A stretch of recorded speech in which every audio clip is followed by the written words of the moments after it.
ஆண்டவர் உங்களோடு இருப்பாராக.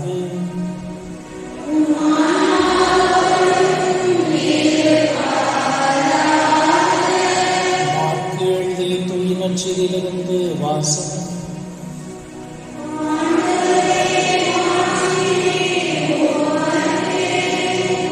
பிரிவு 1 இறைவாக்கியங்கள் 12 தொடங்கி 15 முடிய. அக்காலத்தில் தூய ஆவியால் இயேசு பாலை நிலத்துக்கு அனுப்பி வைக்கப்பட்டார். பாலை நிலத்தில் அவர் 40 நாள் இருந்தார். அப்போது சாத்தானால் சோதிக்கப்பட்டார். அங்கு காட்டு விலங்குகளிடையே இருந்தார். வானதூதர் அவருக்கு பணிவிடை செய்தனர். யோவான் கைது செய்யப்பட்டபின் கடவுளின் நற்செய்தியை பறைசாற்றிக் கொண்ட இயேசு கலிலேயாவிற்கு வந்தார். காலம் நிறைவேறிவிட்டது, இறையாட்சி நெருங்கி வந்துவிட்டது, மனமாறி நற்செய்தி நம்புங்கள் என்று அவர் கூறினார்.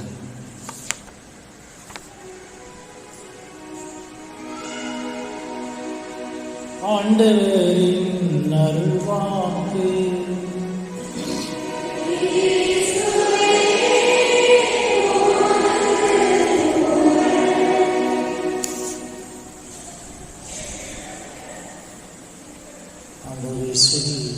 அருமையானவர்களே, கடந்த 14ஆம் தேதி, பிப்ரவரி மாதம் 14ஆம் தேதி தவக்காலத்தை திருநீற்று புதனோடு துவங்கினோம்.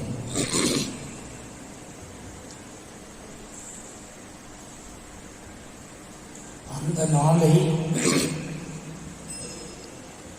காதலர் தினம் என்று கொண்டாடினார்கள்.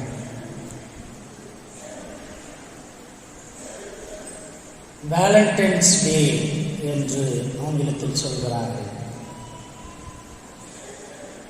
இதற்கு ஒரு பின்னணி வரலாறு சொல்லப்படுகிறது. ரோமை மக்களிடையே ஒரு வழக்கம் இருந்தது. லூப்பர்காலியா என்று ஒரு விழாவை அவர்கள் கொண்டாடினார்கள். அந்த லூப்பர்காலியா என்கிற விழாவில் இளைஞர்கள் தங்களுக்கு நண்பர்களை தேடுவதற்காக இளம் பிள்ளைகளுடைய பெயர்களை எழுதி சீட்டு குலுக்கி போடுவார்களாம். அதில் எந்த பெயர் வருகிறதோ அந்த இளம் பெண்ணோடு நட்பாக நண்பர்களாக பழகுவார்கள். அந்த நட்பு பிடித்திருந்தால் அவர்கள் காதலர்களாக மாறுவார்கள். அந்த காதல் திருமணமாக மாறியது. அவர்கள் திருமணம் முடித்து வாழ்ந்தார்கள் என்று வரலாற்றிலே சொல்கிறார்கள்.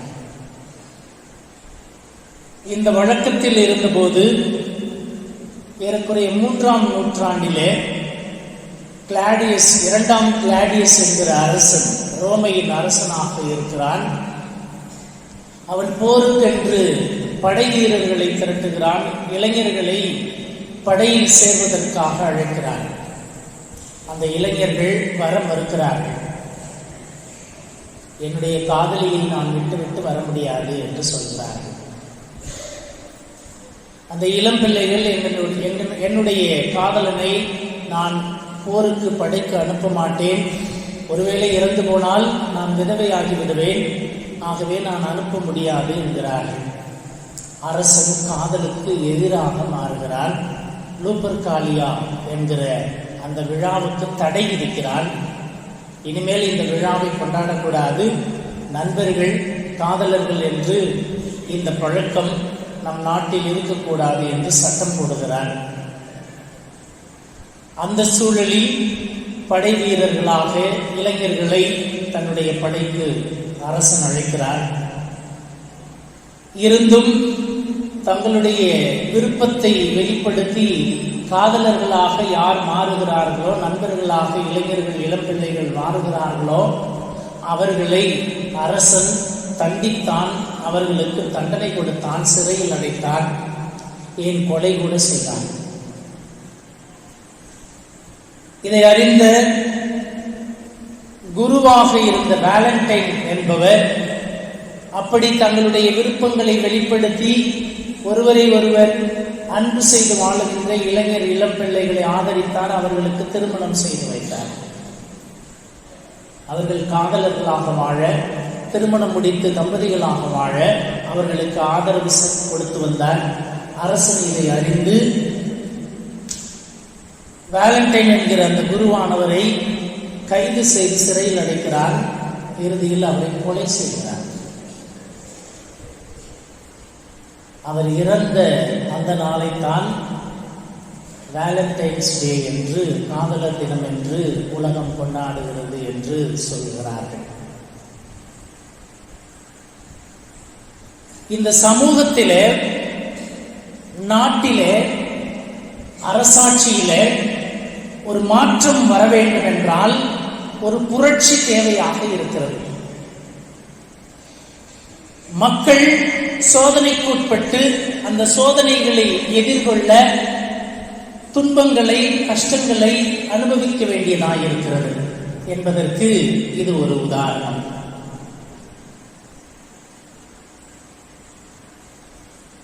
சமூகத்திலே பல மனிதர்களை வரலாற்றில் நாம் பார்க்கிறோம். சிலர் கொடூரர்களாக இருந்திருக்கிறார்கள், கொடூரர்களாக ஆட்சி செய்திருக்கிறார்கள். சில சமூகத்திலே தீய பழக்கங்களை தன்னோடு வாழுகின்ற அந்த சமூகத்திலே விதைத்து அவர்களை துன்புறுத்தி இருக்கிறார்கள். உதாரணத்திற்கு ஹிட்லர், கொடுங்கோல் ஆட்சி செய்தான் ஹிட்லர் என்று சொல்லப்படுகிறது. மக்களை லட்சக்கணக்கில் கொன்று குவித்தான். யூதர்களை கண்டாலே அவனுக்கு பிடிக்காது. அப்படியாக கொடுங்கோல் ஆட்சி செய்தான். அவனுடைய ஆட்சி எப்பொழுது முடிவுக்கு வரும் என்று சோதனைக்குட்பட்ட அந்த மக்கள் காத்திருந்தார்கள். எப்போது இவன் ஒழிவான் என்று காத்திருந்தார்கள். இப்படி வரலாற்றிலே பலரை நாம் பார்க்கிறோம். இந்த சோதனைகளை, துன்பங்களை எப்படி நாம் எதிர்கொள்வது, இவற்றிலிருந்து நாம் எப்படி வெளியே வருவது என்று மக்கள் தவித்ததை வரலாற்றில் சில நேரங்களில் நாம் பார்த்திருக்கிறோம். இந்த சோதனைகளிலிருந்து மனிதன் வெளிவர வேண்டும், சுதந்திரத்தை அனுபவிக்க வேண்டும், அமைதியை அனுபவிக்க வேண்டும் என்று நினைக்கிறான் மனிதன். தான் வாழ்கின்ற சூழலில், குடும்பத்தில், கிராமத்தில் அல்லது சமூகத்தில் அமைதியை நான் அனுபவிக்க வேண்டும் என்று மனிதன் விளைகிறான். தன்னுடைய அமைதிக்கு ஊறு விளைவிக்கிற அந்த மனிதர்கள் எப்பொழுது ஒழிவார்கள் என்று மனிதன் காத்திருக்கிறான். ஆண்டவரே இயேசுவே, அருமையான சகோதர சகோதரிகளே, இந்த சோதனைகளை மனிதன் அதிகமாக அனுபவிப்பதாக உணர்கிறான். ஒரு கதை ஒன்று ஒரு பட்டிமன்றத்திலே ஒரு பேச்சாளர் சொன்னார். கடவுளிடம் விலங்குகள் எல்லாம் சென்று முறையிட்டதான். முதல்ல கழுத போய் சொல்லிச்சான், எல்லாருக்கும் 30 ஆண்டுகள் வாழ்க்கை என்று கடவுள் தீர்மானித்திருந்தாராம். கழுத போய் சொல்லிச்சான், நான் முதல்ல பொதி சுமந்து கஷ்டப்படுறேன், எனக்கு 30 வருஷம்லாம் வேண்டாம், என்னுடைய ஆயுள் காலத்தை குறைச்சிருங்க அப்படின்னு சொல்லி கடவுளிடம் கழுதை சொன்னதான். கடவுள் அப்படியா, சரி உனக்கு 18 ஆண்டுகள் உன்னுடைய வாழ்நாள் காலம் அப்படின்னு சொன்னாராம். அடுத்து நாய் போய் சொல்லிச்சான், என்னை பார்த்தா எல்லா பேரும் கல்லை விட்டு எறிகிறாங்க, நான் குறைச்சி தொட்டை தண்ணி போக குழைக்க வேண்டியிருக்குது, அதனால எனக்கு 30 வருஷம்லாம் வேண்டாம், என்னுடைய ஆயுள் காலத்தை குறைச்சிருங்க அப்படின்னு கடவுள்கிட்ட சொல்லலாம். அப்போது கடவுள் சரி உன்னுடைய ஆயுள் காலம் 12 ஆண்டுகள் அப்படின்னு சொன்னாராம். அடுத்து குறைந்து போய் சொல்லிச்சான், என் வயிற்று பொழப்புக்காக மரம் விட்டு மரம் தாண்டி போக வேண்டியிருக்குது, அதனால எனக்கு 30 வருஷம்லாம் வேண்டாம், என்னுடைய ஆயுள் காலத்தை குறைச்சிருங்க, என் பொழப்பே தாண்டி பொழைக்கிறதா இருக்கு அப்படின்னு சொன்னதான். அப்போ கடவுள் அப்படியா, சரி உன்னுடைய ஆயுள் காலம் 10 ஆண்டுகள் அப்படின்னு சொன்னாராம். அடுத்து மனுஷன் போனான்னா, இவன் என்ன சொல்ல போறான்னு கடவுள் ஆர்வமாக பார்த்துருக்கிறார். மனுஷன் சொன்னான், இந்த கழுதை வேண்டான்னு சொல்லிச்சுல்ல, அதில் குறைய இருக்கிற அந்த 18 வருஷத்தை எனக்கு கொடுத்துருங்க. இந்த நாய் வேண்டான்னு சொல்லிச்சுல்ல, அந்த 18 வருஷத்தை என்கிட்ட கொடுத்துருங்க. இந்த குரங்கு வேண்டான்னு சொல்லிச்சுல்ல, அந்த 20 வருஷத்தை என்கிட்ட கொடுத்துருங்க அப்படின்னு சொல்லி இதை எல்லாத்தையும் சேர்த்து எனக்கு கொடுங்கன்னு சொன்னதுனால தான் மனுஷனுடைய ஆயுள் காலம் 30 சேர்த்து இதுவும் ஒரு 50 வருஷம் சேர்த்து 80 வயதுக்கு மேலே மனிதன் வாழ்கிறான் அப்படின்னு சொல்லி ஒரு பட்டிமன்ற பேச்சாளர் சொன்னார். ஏன் அப்படின்னா இதெல்லாம் சேர்த்து இவன் வாங்கிக்கிட்டதுனால தான் மனுஷன் 30 வயசு வரைக்கும் ஓரளவு சந்தோஷமாக இருக்கிறான். கல்யாணம் ஆகி புள்ள குட்டின்னு வந்தவொடனே குடும்பத்தில் கழுதை எப்படி சுமக்குதோ அது மாதிரி குடும்பத்தை சுமையை இவன் சுமக்கிறான். அதுக்கு பிறகு நாய் மாதிரி உழைக்கிறான். இந்த பொண்டாட்டி பிள்ளைகளை காப்பாற்றுறதுக்காக, புருஷன் பிள்ளைகளை காப்பாற்றுற மனுஷன் நாய் மாதிரி உழைக்கிறான்.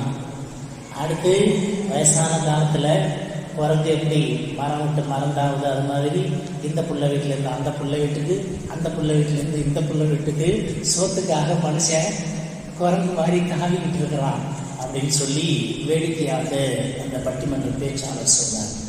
அந்த ஒரு அருமையானவர்கள, மனிதனுடைய வாழ்க்கை சோதனை நிறைந்தது. இன்பமும் துன்பமும் நிறைந்ததுதான் வாழ்க்கை. ஆனால் இந்த சோதனைகளை, இந்த துன்பங்களை கடவுளை அடைவதற்கான வழியாக நாம் ஏற்றுக்கொள்ள வேண்டும். கடவுளை அடைவதற்கான ஒரு சோதனைக்குட்பட்ட காலம் என்பது நாம் கடவுளை அடைவதற்கான வழி என்பதை நாம் உணர்ந்து கொண்டு சோதனைகளை எதிர்கொள்ள வேண்டும். கடவுளோடு இணைவதற்கான வழிமுறையாக இந்த சோதனைகளை நாம் பார்க்க வேண்டும் என்று இன்றைய இறைவார்த்தை நமக்கு கற்றுக் கொடுக்கிறது. ஆண்டவர் இயேசு சோதனைக்கு உட்பட்டார், சாத்தானால் சோதிக்கப்பட்டார் என்று இன்றைய நற்செய்தி சொல்கிறது. அவர் என்ன செய்தார்? 40 நாட்கள் உண்ணா நோன்பிருந்து எதையும் உண்ணாமலும் குடியாமலும் அவர் நோன்பிருந்து ஜெபித்தார் என்று இன்றைய நற்செய்தியிலே நாம் படிக்கிறோம். அந்த சோதனைகளை தன்னுடைய தவத்தினால், தன்னுடைய ஜெபத்தினால் எதிர்கொண்டார் என்று இன்றைய நற்செய்தி சொல்கிறது. நேற்றைக்கு சிவகங்கை மறை மாவட்டத்தில் பரமக்குடி என்கிற ஊருக்கு ஆசிரியர்களுக்கு தியானம் கொடுப்பதற்காக சென்றிருந்தேன். அப்போது அந்த தியானத்தை வழிநடத்துறதுக்கு அவங்களை ஆர்கனைஸ் பண்ணுறதுக்காக வந்திருந்த ஃபாதர் சொன்னார், உங்களுக்கு மத்தியான சாப்பாடு என்னது அப்படின்னு சொல்லிட்டு சொன்னார். என்ன மெனு என்னென்னலாம் வச்சுருக்குறாங்க அப்படின்னு சொல்லிட்டு சொல்லும்போது சொன்னார், நான்வெஜ் கிடையாது, இது தவக்காலமாக இருக்கிறதுனால அப்படின்னு சொல்லிட்டு சொன்னார். அப்போ கூட்டத்தில் இருந்து ஒரு ஆசிரியர் இருந்துச்சு சொன்னார், போப்பாண்டவர் சொல்லியிருக்கிறாரு அதெல்லாம் சாப்பிடலாம் அப்படின்னு. என்னன்னா, நான் அந்த விவேதி புதன் அன்னைக்கு சொன்னேன்னு நினைக்கிறேன் பிரசங்கத்தில். போப்பாண்டவர் சொல்லியிருக்கிறார். என்ன சொல்லியிருக்கிறார்னா, அவர் தவக்காலத்திற்கான செய்தியில் என்ன சொல்லியிருக்கிறார்? நீங்கள் உங்களுடைய உடலை வருத்தி செய்கின்ற தவத்தை விட எது முக்கியமானது அப்படின்னா, மற்றவர்களுக்கு விடுதலை கொடுப்பது, ஏழைகளுக்கு உதவி செய்வது, தேவையில் இருப்பவர்களுக்காக தேடி சென்று உதவி செய்வது, மற்றவர்களுடைய சௌகரியத்துக்காக நீங்கள் அசௌகரியங்களை ஏற்றுக்கொள்வது, மற்றவர்களுக்கு விடுதலை கொடுப்பது, மற்றவர்களுடைய பெயரை கெடுக்காமல் இருப்பது, மற்றவர்களை பற்றி புரணி பேசாமல் இருப்பது, மற்றவர்களை குறை கூறாமல் இருப்பது, இதுதான் மிகச்சிறந்த நோன்பு அப்படின்னு சொன்னார். நம்ம எப்போதுமே எது நமக்கு சாதகமாக இருப்பதோ அதை எடுத்துக்குவோம். அவங்கள்ட்ட சொன்னேன்ல, வாரத்தில் வந்த 40 நாளில் ஒரு நாள், வாரத்தில் ஒரு வாரம் நீங்கள் கறி மீன் சாப்பிடாம இருந்தால் கூட அந்த காசு மற்றவர்களுக்கு போகுதுன்னா அதுதான் உண்மையான தவம் அப்படின்னு சொன்னோன்னு வச்சுக்கோங்க. எங்கள் சாமியார் சொல்லிட்டாரு, மாதத்தை அந்த 40 நாளில் ஒரு வாரம் மட்டும் கறி மீன் சாப்பிடாம இருந்தால் போதும் அப்படின்னு நம்ம விளக்கம் எடுத்துக்கிறோம். எப்படி புரிந்து கொள்ள வேண்டும் என்பதை நாம் மறந்து விடுகிறோம்.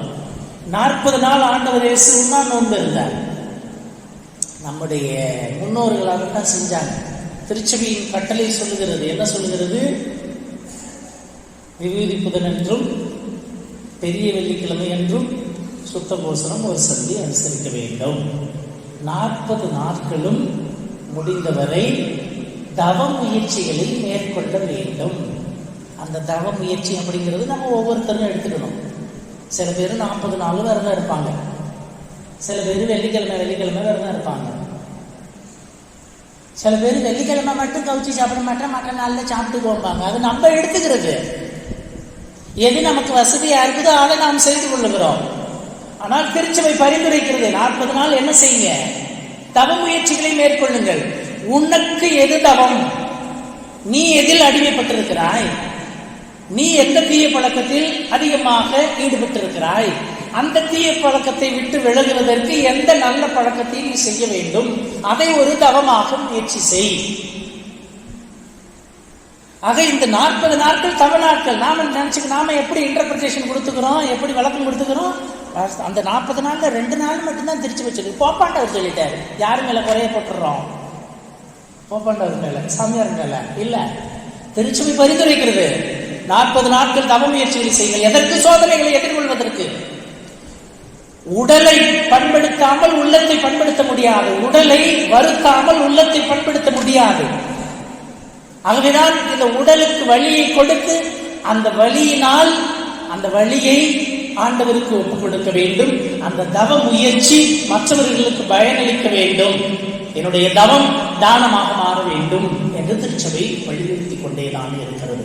ஆண்டவருடைய அருமையானவர்கள, சோதனைகளை எதிர்கொள்ள தவ முயற்சிகளை மேற்கொள்வோம்.